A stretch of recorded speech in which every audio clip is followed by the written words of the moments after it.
Hi, this is Lori, and I have a couple of comments about how to read a case and how to brief a case. In a law office, one of the most common tasks can involve finding case law, reading case law, understanding the case law, briefing the case, then applying that case to a set of facts to predict an outcome for a client's case. And we do that by drafting a legal memorandum, which is what you're doing for your class assignment. You are taking a case and applying it to a set of facts to predict an outcome to a case that has not been to trial yet. So for our client, we don't know what the outcome is going to be. We know that the facts are similar to the case that you're briefing, but they're different enough that maybe an outcome could be different or it could be the same. But what's important here is that our case has not went to trial yet, but we're going to rely on at least the Irons case to help predict an outcome. And in doing so, we're not yet drafting an argument, but trying to understand what the appellate court decided in the Irons case so that we know how this law will apply to our client's case. So in reading the case, one of the first things that I like to do is certainly look at the case caption. Learn here that both of these individuals are doctors. I don't know if that means anything if I haven't read the case yet, but at least know they're both doctors. This case was decided in 2005, and it was decided by the Circuit Court of Cook County. It's on appeal to the Appellate Court of First District. Before I just start reading through the case, what I like to do is read the first sentence of every paragraph to get an idea what each paragraph might be about, and begin to help me think about what issues are raised in this case. Now, because I already know the issue we're working on, I have a sense of what this case is going to be about because we found it and decided to use it purposely because it addressed the issues we're working on. But here I just plowed through Plaintiff Phillips appeals from the Circuit Court, dismissal of his complaint against defendant in response to a parentage action. Okay. Then it says on May 23rd, plaintiff filed a 3-count third amended complaint. So this tells me some actions that he took. This one, plaintiff's complaint alleged further that in May, so this is more about his complaint, November 21st, defendant filed a petition to establish paternity, so this is going to be about defendant's actions. Following the filing of plaintiff's initial complaint, defendant successfully moved to dismiss under Section 2615. So this is going to be something procedural. The question presented by Section 2615, motion to dismiss, is whether sufficient facts has been pled in the complaint which, if proved, would entitle plaintiff to relief. So the court says one of the issues is looking at the plaintiff has sufficient facts. This is going to begin to address the issue of some law that will help the court address the issue because they reference the law here. But I'm just getting an idea by reading each sentence. Plaintiff alleges the Circuit Court erred in dismissing count 1 of his complaint for intentional infliction of emotional distress. The plaintiff says Circuit Court made a mistake. So he's alleging that Cook County Trial Court made a mistake when they dismissed his complaint for intentional infliction of emotional distress. So I should be thinking, why did they do that? He asked for his complaint was the initial, is what starts a cause of action for the defendant to be found liable for intentional infliction of emotional distress, and the trial court said, we're not going to even hear the complaint. They didn't even just say he didn't win. They dismissed the complaint. And I note that there may be some sections I don't have highlighted here, but it's still relevant. So this is going to be relevant to our intentional infliction of emotional distress. Plaintiff asserts defendant intended to inflict emotional distress on plaintiff or knew there was a high probability. So you get the idea. You go through each paragraph, read the first sentence, get a sense of what each paragraph is about. I do take special note as I'm going through where all the different citations are. That means that's where the court has relied on other sources of authority. That's where some reasoning is going to pop up. This is where the court is applying sources of authority to the issue to reach an outcome. So also be aware of that as well. Other things that help me know where the court's reasoning might occur is, for example, in this case, if proved, defendant's action would constitute extreme and outrageous behavior. First, it must be determined. That means the court is going to look at a set of facts and the law. So now this is letting me know this how the court is thinking. Next, it must be determined. Under these circumstances, that means the court is evaluating that set of facts and now applying the law. Last, it must be determined whether plaintiff set forth sufficient facts. So again, those are some key words that are moving, letting me know the court is beginning to, or is addressing the facts and how the law should be applied to the facts. At the very end is a disposition, which is the procedural outcome of the case. In this instance, the appeals court affirmed in part, reversed in part, and remanded. Right above it says, for the reasons set forth above, the judgment of the Circuit Court of Cook County is affirmed as to counts 2 and 3. Reversed as to count 1, and the cause is remanded. Now, if you made note of what issues were counts 1, 2, and 3, you already know if the plaintiff prevailed on intentional infliction of emotional distress and at least having his complaint heard or lost on that. There are 3 issues involved in this cause of action. Let me go back up to here. 1, intentional infliction of emotional distress, which is count 1. Count 2, fraudulent misrepresentation, and count 3, conversion. So our focus is intentional infliction of emotional distress that Cook County dismissed without hearing the merits of the cause of action. The plaintiff appealed. And we learned on the disposition of the case that with respect to count 1, it's reversed. So that means the appellate court disagreed with Cook County. That's how you want to begin to think about procedure and what will we have to learn from our court decision about this. That the trial court made a ruling and the appellate court is going to disagree. So now I should be wondering, well, why did the appellate court disagree? Because actually most decisions are affirmed rather than reversed or remanded. So here we have a decision affirmed. Let's see, part of an outcome affirmed, which means the court agrees. Reversed means the appellate court disagrees and is turning around that outcome. And remanded means that the appellate court disagrees with the trial court's outcome and is sending the case back on remand to do something over. So now I have a sense of the procedural outcome of the disposition of the case and an idea of the issues raised and where the court has its reasoning. Now you might be wondering what are the different highlights. The different highlights are sections, are highlights for me that just shows me different sections of the case that will later help me with my case brief, right? Because the case brief has different sections. So as I'm reading the case, I might want to highlight different sections that I know that would be relevant to my case brief. You can do that. You can use markup, some sort of tool for yourself to annotate or mark up this case so you can use it more effectively when you come back to start working on your actual case brief. To highlight a case in Microsoft Word, on your ribbon under the Home tab, you have an option for highlights. So for those of you who like to highlight textbooks or reading or other material while you're reading sources in print, you can certainly highlight when you're reading something electronically. Of course, if you print it out, you can use your highlighters to do the same.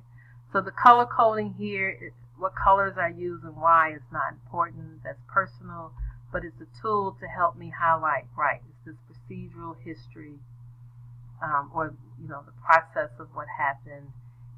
are these facts? Here, these are facts that I'm going to work with. That's why I highlighted the yellow. This blue here clues me into an issue that's being raised. And then I have some highlights here as it relates to some portions of the law.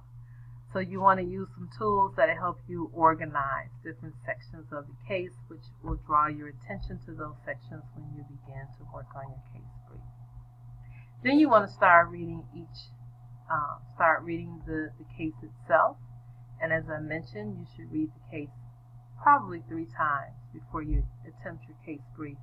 So that way you have a more effective reasoning for your case. So those are tips on how to read a case. Now, after you've read the case, begin to understand it, you can work on your case brief.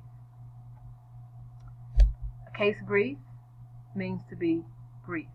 It is not a rewrite of the case. It is not a copy and paste of the case.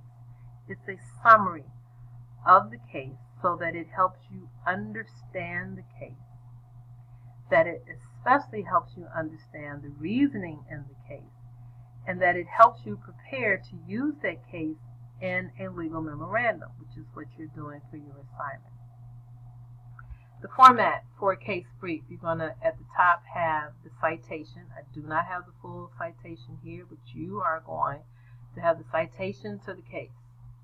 And then for your format, you're going to have these specific sections: procedural history, statement of facts, issue, brief answer and holding, reasoning, and disposition. You are going to have them in bold font and underlined the way I have the sections here.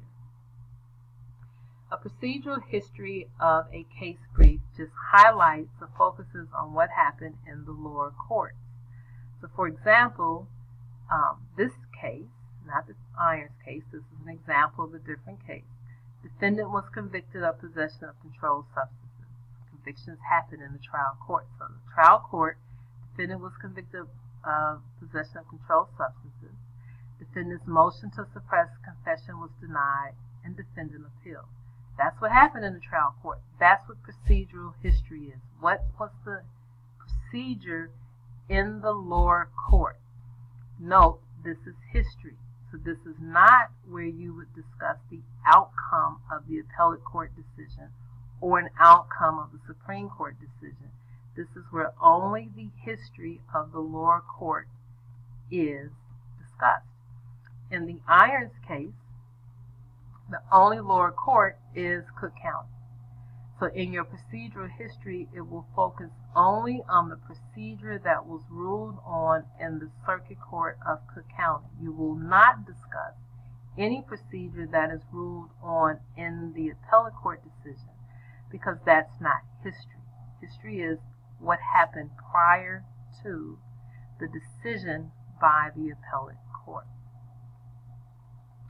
So your procedural history is going to be a sentence or 2, especially in your Irons case, you only have the Circuit Court of Cook County. Now, if we had a U.S. Supreme Court case, we'd have an outcome of a trial court, outcome of the state appeals court, outcome of the state Supreme Court, all being part of procedural history on how the case then traveled to the U.S. Supreme Court.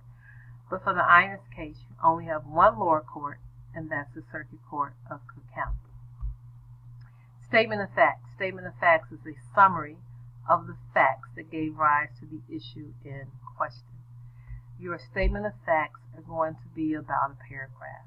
You do not need to elaborate. This is a brief summary of the case. If we need all the details of the case, we can read the case.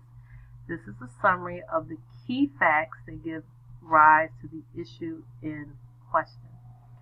This is not a place to discuss the court's outcome or the court's reasoning or the sources of authority or the procedural history, unless the procedural history is relevant to the issue in the case, and that becomes part of the facts. But here, primarily, you do want to focus on that this is a parentage case that gives rise to intentional infliction of emotional distress. Issue. Your issue is the legal question that's presented to the court. An issue is to be written as a question and use the formula that you learned before using IRAC. Under what rule can something happen when this occurs? That's your formula for drafting an issue.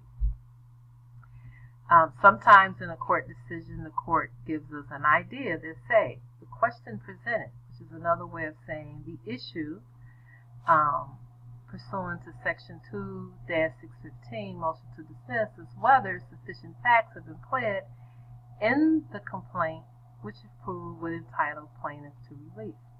Now, if this is the issue, you must reframe it in a question format. So most of the time in court decisions, the court pretty much tells us this is the issue, this is the conflict that we're trying to address. Don't make this harder than it has to be. You don't have to create your own issues. You don't have to make up things. You can take the issue the way you can re-summarize the issue that is presented by the court. Or just reword it, I should say. Put it in a question format. Brief answer and holding. A brief answer, which is also known as the holding, which is what this case stands for. The holding is how can I take this rule of law and apply it to another case. A holding is responsive to the issue presented. So the issue is about whether or not a complaint should be dismissed. The holding has to answer that. Yes, a complaint should be dismissed when the plaintiff has failed to plead the necessary facts to prevail on intentional infliction of emotional distress. If the issue is about should a complaint be dismissed, the answer shouldn't be no, plaintiff did not have extreme and outrageous conduct. And you go like, what? What does that have to do with the issue? They must be responsive to one another.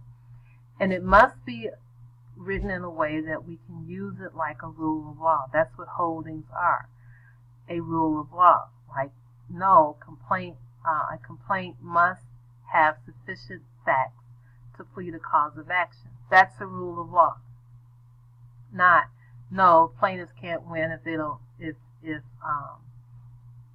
plaintiff didn't win on filing the motion. That's not a rule of law. That's an outcome. So your brief answer must respond to your issue. It can start with no or yes or probably. And it must be able to be used as a rule of law. It is not going to be long. In fact, it may only be one sentence, though I have that it will not include more than 2 to 3 sentences. That gives some of you a guideline on how to think about your holding. And remember, for our case brief and our client project, we're only focusing on the intentional infliction of emotional distress. Your reasoning section, which is the heart of your case brief, it is what tells you and me, the reader, why the court reached the decision that it reached. It's the why, or how the court applied the sources of authority, and why did they reach the outcome that they reached. If you don't understand the why, you can't apply this case. Like if you only understand that the plaintiff won or lost, like plaintiff won, and he should be able to file his complaint for intentional infliction of emotional distress. But why should he be able to do that? Why did the trial court say no and the appellate court say yes? If that's the situation. You have to explain why is there different understanding and application of the law, because I have to take that and apply it to my client's facts. That's what we have to do to predict an outcome. And I cannot predict an outcome unless I have a sense of why. That answering why helps us be able to predict the outcome. That answering why helps us be able to apply the law. That's the heart of your brief. This is where it takes time to process what the court is thinking. We're trying to get into the justice's heads by understanding their reasoning. That's what we use for future cases. We don't necessarily use the disposition of affirm, remand, or reverse. That doesn't help me. That doesn't help my client's case to know if another case was affirmed, remanded, or reverse. What helps my client's case is to understand why the appellate court disagreed with the lower court in saying that something should or should not happen. And they're doing so by relying on sources of authority. Your reasoning might be a couple of paragraphs, but again, you want to keep this short. You are not copying and pasting. You are summarizing the information in your own words. Remember, a case brief is going to help you understand the law. If you copy and paste, you aren't understanding the law. You're plugging in information. So do not copy and paste. If you copy and paste information, you're going to lose the points, and you're not going to fully understand the case. And if you don't fully understand the case, you won't be able to apply it in a legal memo. And if you can't apply it in a legal memo, you won't be effective at helping us on our client's case. The more work you do understanding case law, the easier it becomes to draft a legal memorandum because you are applying the law. It's kind of like baking a cake. Baking is like a science.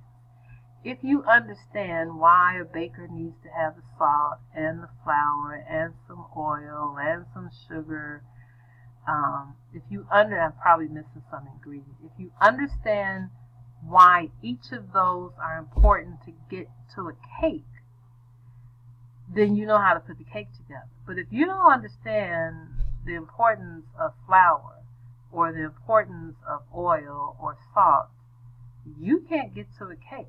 Or you put those things together and you don't have a case. That's the same thing with reasoning from a court's opinion. You don't understand that when you apply it to another case, you aren't reaching an outcome for your client's case as you should be by understanding the how. Disposition and decision.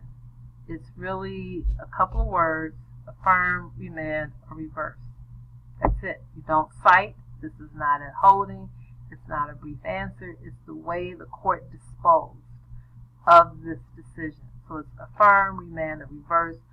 Or if we were briefing the entire Irons case, it would be all three of those. But it's not, because we only are briefing one issue from the Irons case. Now, if you're wondering, well, why didn't Professor Scott give us an example of a case brief? And I didn't, because it's one in your textbook and it's one in your red book, and I want you to use both as resources. The format that I have here is what you want to follow, but information and examples of what is an issue, what is a brief answer, holding, and so forth, that's in your textbook, that's in your red book.